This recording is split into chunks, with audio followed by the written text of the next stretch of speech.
نحمده ونصلي على رسول الكريم اما بعد اعوذ بالله من الشيطان الرجيم بسم الله الرحمن الرحيم وما ارسلنا من قبلك من رسول ولا نبي الا اذا تمنى القى الشيطان في امنيته فينسخ الله ما يلقي الشيطان ثم يحكم الله آیاتہ واللہ علی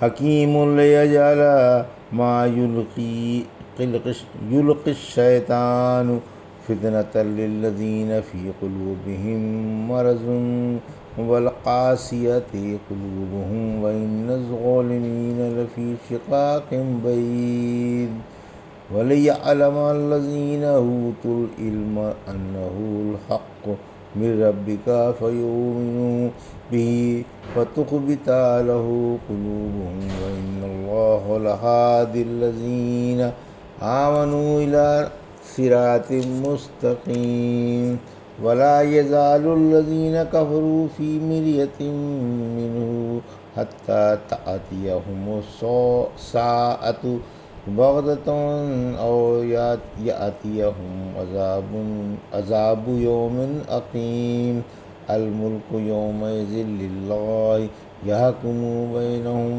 فالذين آمنوا وعملوا الصالحات في جنات النعيم والذين كفروا وكذبوا بآياتنا فأولئك لهم عذاب مهين۔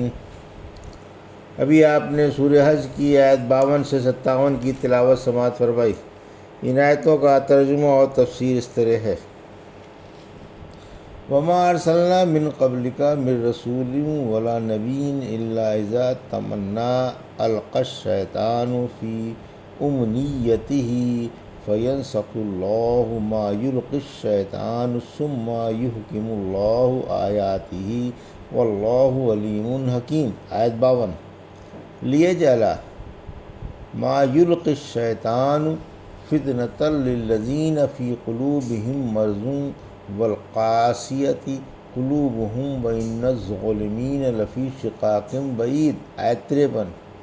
وَلِيَعْلَمَ الَّذِينَ أُوتُوا الْعِلْمَ أَنَّهُ الْحَقُّ مِنْ رَبِّكَ فَيُؤْمِنُوا بِهِ فَتُخْبِتَ لَهُ قُلُوبُهُمْ وَإِنَّ اللَّهَ لَهَادِي الَّذِينَ آمَنُوا إِلَى صِرَاطٍ مُسْتَقِيمٍ۔ آیت 54۔ ترجمہ۔ اور ہم نے آپ سے پہلے جس رسول کو اور جس نبی کو بھیجا اسی کے ساتھ یہ معاملہ ہوا کہ جب اس نے کچھ پڑھا تو شیطان نے اس کی قرات میں کچھ ڈال دیا، پھر اللہ شیطان کی ڈالی ہوئی بات دور فرما دیتا ہے اور اپنی آیتیں پکی بنا دیتا ہے، اور اللہ خوب جاننے والا اور بڑی حکمت والا ہے، تاکہ اللہ شیطان کی ڈالی ہوئی بات کو ان لوگوں کے لیے جن کے دلوں میں بیماری ہے اور سنگ دلوں کے لیے بھی فتنہ بنا دے، اور یقیناً یہ ظالم دور والی مخالفت میں ہیں، اور تاکہ اہل علم کو یقین ہو جائے کہ وہ آپ کے رب کی طرف سے برحق ہے، پھر اس پر ایمان لے آئیں اور اس کے آگے ان کے دل جھک جائیں۔ بلا شبہ اللہ ایمان والوں کو سیدھی راہ سجھانے والا ہے۔ یہ تھا ترجمہ آیت 52 سے 54 کا۔ تفسیر۔ آیت 52۔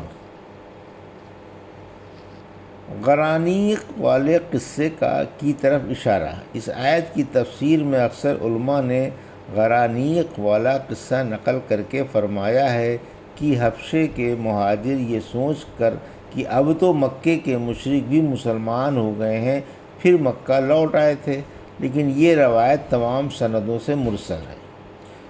میں نے کسی صحیح سند سے اسے مسند نہیں پایا۔ سعید بن جبیر رحمۃ اللہ علیہ کہتے ہیں، ایک دفعہ رحمت عالم صلی اللہ علیہ وسلم نے مکے میں سورہ نجم پڑھی۔ جب آپ نے وَمَنَاةَ الثَّالِثَةَ الْأُخْرىٰ کی تلاوت فرمائی تو شیطان نے آپ کی آواز ملا کر یہ کلمے پڑھ دیے، تِلْکَ الْغَرَانِیقُ قَدْ عَلَا وَإِنْ شَفَاعَتِهِنْ لِتَرْتَجَىٰ۔ مشرک یہ کلمے سن کر بڑے خوش ہوئے اور کہنے لگے کہ آج تک کبھی ہمارے بتوں کو اچھا کہا ہی نہیں گیا تھا۔ پھر آپ کے سجدے کے ساتھ مشرکوں نے بھی سجدہ کیا۔ اس پر یہ آیت اتری۔ یہ روایت مسند بازار میں مسند بھی آئی ہے کہ سعید ابن عباس سے روایت کرتے ہیں، مگر بازار اس پر یہ تبصرہ فرماتے ہیں کہ ہمیں متصل اسی سند سے معلوم ہوا ہے۔ صرف امیہ بن خالد جو ثقہ اور مشہور ہیں اسے متصل بیان کرتے ہیں۔ یہ یاد رکھیے کہ بشرط صحت یہ شرکیہ جملے رحمت عالم صلی اللہ علیہ وسلم کی زبان پر نہیں آئے تھے اور کسی مسلمان نے نہیں سنے تھے، بلکہ شیطان نے آپ کی سی آواز بنا کر مشرکوں کے کان میں پھونک دیے تھے۔ مشرک سمجھے کہ خود رحمت عالم صلی اللہ علیہ وسلم نے پڑھے ہیں۔ اللہ نے یہ آیت اتار کر ان کی غلط فہمی ظاہر فرما دی۔ پھر فرمایا کہ جب انہوں نے بات کی تو شیطان نے ان کی باتوں میں اپنی بات ڈال دی۔ اس جملے سے نبی کریم صلی اللہ علیہ وسلم کو تسلی دی گئی ہے کہ آپ اس کا غم نہ کریں، یہ کوئی نئی بات نہیں ہے، آپ سے پہلے رسولوں اور نبیوں کے ساتھ بھی ایسا ہی ہوتا چلا آتا ہے۔ اللہ شیطان کی ڈالی ہوئی بات مٹا دیتا ہے۔ آیت 53۔ مرض سے شک و تردد مراد ہے۔ مرض سے شک و تردد کفر و نفاق اور شرک و گمراہی مراد ہے، یعنی جن کے دلوں میں روگ ہے ان کے لیے یہ شیطانی باتیں فتنہ ہیں۔ جیسے مشرک انہیں سن کر پھولے ہی نہیں سمائے، سجدے میں گر گئے اور اللہ کے پاس والی بات سمجھ بیٹھے، حالانکہ شیطانی بات تھی۔ پھر فرمایا کہ ظالم دور والی گمراہی میں مبتلا ہیں، دور دراز کی مخالفت و دشمنی پر تلے ہوئے ہیں اور حق و ثواب سے کوسوں دور ہیں۔ پھر فرمایا جن کو وہ علم ملا ہے جس سے صحیح و غلط میں تمیز کر لیں اور جن کا اللہ پر اور اس کے رسول پر ایمان ہے، انہیں یقین ہے کہ آپ کے پاس بھیجی ہوئی ہماری وحی آپ کے رب کے پاس سے سچی ہے، جو اس نے اپنے علم و حفاظت سے اتاری ہے، اور اس بات کی بھی احتیاط برتی ہے کہ اس میں غیروں کی باتیں نہ ملنے پائیں۔ سورہ فصلت کی آیت 42 میں فرمایا یقیناً وہ تو ایسی غالب کتاب ہے کہ اس میں کسی جانب سے بھی اور کسی صورت سے بھی باطل کی آمیزش نہیں ہو سکتی، اور اللہ حکیم و حمید کی طرف سے اتری ہے۔ پھر فرمایا پھر اہل علم و ایمان اس پر ایمان لے آئیں، اس کے مطیع و منقاد بن جائیں، اس کے سامنے ان کے دل جھک جائیں اور سرخم ہو جائیں۔ اللہ دنیا اور آخرت میں ایمان والوں ہی کو سیدھی راہ سجاتا ہے اور دنیا میں انہی کو اتباع حق کی توفیق دیتا ہے اور باطل کی مخالفت اور اس سے پرہیز کرنے کا جذبہ عطا فرماتا ہے، اور آخرت میں بھی سیدھی راہ سجا دے گا جو جنت کے درجوں تک پہنچانے والی ہوگی اور دردناک عذابوں سے اور دوزخ کے گڑھوں سے دور رکھے گا۔ وَلَا يَزَالُ الَّذِينَ كَفَرُوا فِي مِرْيَةٍ مِّنْهُ حَتَّى تَأْتِيَهُمُ السَّاعَةُ بَغْتَةً أَوْ يَأْتِيَهُمْ عَذَابُ يَوْمٍ عَقِيمٍ۔ آیت 55۔ الْمُلْكُ يَوْمَئِذٍ لِلَّهِ يَحْكُمُ بَيْنَهُمْ فَالَّذِينَ آمَنُوا وَعَمِلُوا الصَّالِحَاتِ فِي جَنَّاتِ النَّعِيمِ۔ آیت 56۔ وَالَّذِينَ كَفَرُوا وَكَذَّبُوا بِآيَاتِنَا فَأُولَٰئِكَ لَهُمْ عَذَابٌ مُّهِينٌ۔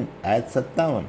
ترجمہ: کافر اللہ کی وحی کی طرف سے برابر شک ہی میں رہیں گے یہاں تک کہ اچانک ان کے پاس قیامت آ جائے یا اس دن کا عذاب آ جائے جو خیر و بھلائی سے خالی ہوگا۔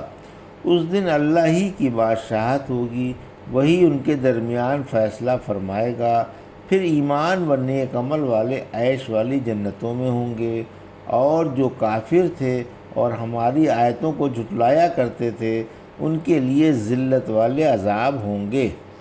یہ تھا ترجمہ آیت 55 سے 57 کا۔ تفسیر آیت 55۔ کافروں کا شک و تردد کبھی نہ جائے گا، یعنی اس قرآن میں کافروں کو جو شک و تردد ہے وہ قیامت تک ان کے دلوں سے نہ جائے گا، اور شیطان کی سجائی ہوئی باتیں حشر تک جاگزین رہیں گی۔ پھر قیامت اور قیامت کے ہولناک عذاب اچانک آ کھڑے ہوں گے۔ اللہ نے جس قوم کو بھی پکڑا غفلت و مدہوشی میں اور عیش و آرام میں پکڑا، اس لیے اللہ کی مہلت سے دھوکہ نہ کھاؤ، اس کی ڈھیل سے دھوکہ کھا جانے والے بے دین ہی ہوتے ہیں۔ آیت 56۔ فرما برداروں کے لیے سدا بہار جنتیں ہیں۔ سورہ فاتحہ۔ فرمایا وہ جزا کے دن کا مالک ہے، اور جیسے سورہ فرقان کی آیت 26 میں فرمایا اس دن سچی بادشاہت مہربان اللہ ہی کی ہوگی، اور وہ دن مشرکوں پر بڑا بھاری ہوگا۔ پھر جنہوں نے سچے دل سے اللہ کی اور اس کے رسول کی تصدیق کی اور علم کے تقاضوں پر عمل بھی کیا، اور ان کے دلوں میں اور اقوال و اعمال میں موافقت بھی قائم رہی، ایسے لوگ سدا بہار نعمتوں والی بہشتوں میں موج اڑائیں گے، جو نہ چھیننے کا، نہ فنا ہونے، اور نہ ان پر کبھی زوال آئے گا۔ نافرمانوں کی درگت۔ آیت 57۔ جنہوں نے سچی بات کا انکار کیا، رسولوں کی مخالفت کی اور ان کی پیروی میں ازراح غرور اپنی حد تک سمجھی، ایسوں کے لیے رسوا کرنے والا عذاب ہے۔ ان کے غرور و انکار کا یہی بدلہ ہے۔ سورہ غافر کی آیت 60 میں فرمایا جو میری عبادت سے غرور کرتے ہیں وہ ذلیل ہو کر جہنم میں داخل ہوں گے۔ یہ تھا سورہ حج کی آیت 52 سے 57 کا ترجمہ اور تفسیر جو بھی آپ نے سماعت فرمائی۔ بارک اللہ لی و لکم فی القرآن الحکیم و نفعنی وایاکم بآیات الذکر الحکیم۔